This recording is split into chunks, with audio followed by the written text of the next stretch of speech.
लंबे समय से काशी विश्वनाथ मंदिर और ज्ञानवापी मस्जिद के बीच विवाद चल रहा है। इसमें हिंदू पक्ष का मानना है कि ये मस्जिद किसी समय में मंदिर को तोड़कर बनाई गई थी और अब इस जगह को हिंदुओं के हवाले कर देना चाहिए। समय के साथ ये मामला ज्यादा उलझता गया और देश के सर्वोच्च न्यायालय यानी सुप्रीम कोर्ट तक पहुंच गया।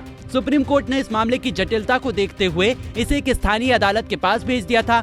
स्थानीय अदालत ने इसी वर्ष मई महीने में ज्ञानवापी मस्जिद की वीडियोग्राफी कराने का आदेश दिया था। इसी वीडियोग्राफी के दौरान एक शिवलिंग जैसी आकृति मस्जिद में देखी गई और ये मामला और गंभीर हो गया। हिंदू पक्ष ने दावा किया कि ये आकृति एक शिवलिंग है जो कभी पुराने मंदिर में मौजूद था और मुस्लिम पक्ष ये दावा कर रहा है कि ये शिवलिंग नहीं है बल्कि मस्जिद के वजू खाने की एक संरचना है जिसे एक फाउंटेन यानी झरना बताया जा रहा है। दोनों पक्षों की दलीलें सुनने के बाद स्थानीय अदालत ने एक याचिका को मंजूरी दी है। इस याचिका में ज्ञानवापी में मौजूद संरचना की कार्बन डेटिंग करवाने की मांग की गई है। बता दें कि कार्बन डेटिंग से ज्ञानवापी में मौजूद संरचना की सही आयु पता लग सकेगी और अदालत के सामने ये साबित हो सकेगा कि ये संरचना कितनी पुरानी है और क्या ये मस्जिद से भी पुरानी है।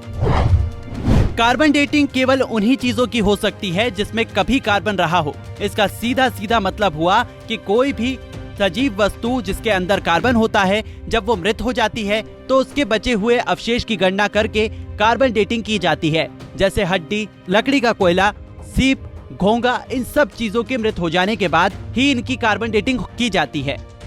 इन सभी चीजों की कार्बन डेटिंग भी पुरातात्विक संदर्भ में मिली हुई चीजों के लिए ही की जाती है।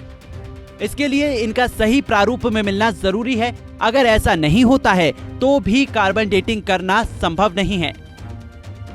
कार्बन डेटिंग के संदर्भ में बनारस हिंदू यूनिवर्सिटी के प्रोफेसर डॉक्टर अशोक कुमार सिंह ने कई सवालों के उत्तर दिए। किसी पत्थर या शिवलिंग की कार्बन डेटिंग की बात करें तो ऐसी कोई तकनीक या विधि नहीं है क्योंकि पत्थर जीवित नहीं होता है, इसलिए उसकी कार्बन डेटिंग की संभावना ना के बराबर है। तो क्या ज्ञानवापी के मस्जिद में मिली शिला का परीक्षण किसी और तरीके से किया जा सकता है? इस बारे में प्रोफेसर ने कहा कि जो शिला मिली है उसके आसपास और उसके नीचे की लेयर में जो चीजें उपलब्ध हैं, अगर उनकी उम्र निकाली जा सके तो तुलना के आधार पर शिला की उम्र भी निकाली जा सकती है। इसके अलावा डॉक्टर अशोक सिंह ने जीपीआर और एएमएस की तकनीक के बारे में भी बताया। जीपीआर तकनीक यानी ग्राउंड पेनिट्रेटिंग रडार सिस्टम। इसके जरिए जंतु वैज्ञानिक जमीन के नीचे लेजर बीम छोड़ते हैं और जिससे जमीन के अंदर की चीजों का पता लगाने की कोशिश की जाती है। वजू खाने में जीपीआर के इस्तेमाल से पता लगाया जा सकता है कि जमीन के नीचे किसी तरह के स्ट्रक्चर मौजूद है या नहीं। उन्होंने इसके एएमएस डेटिंग मेथड की भी जानकारी दी।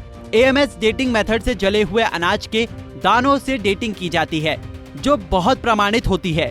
उन्होंने दावा किया कि इसलिए आसपास के हिस्से का परीक्षण करके जले हुए अनाज के दाने मिल जाए तो एक्यूरेट डेट का पता लगाया जा सकता है।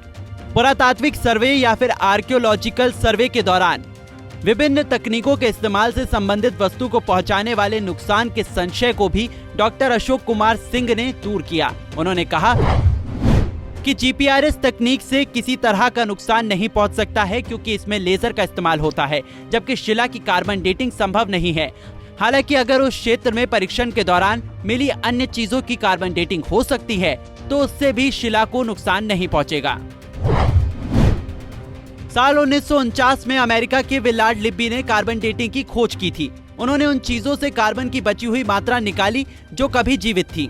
रिसर्च के मुताबिक 5730 वर्षों में वस्तु की कार्बन की मात्रा आधी रह जाती है। इसी का मूल्यांकन करके डेट निकाली जाती है जो सटीक होती है। बता दें कि 50,000 साल से ज्यादा पुरानी चीजों की कार्बन डेटिंग संभव नहीं है।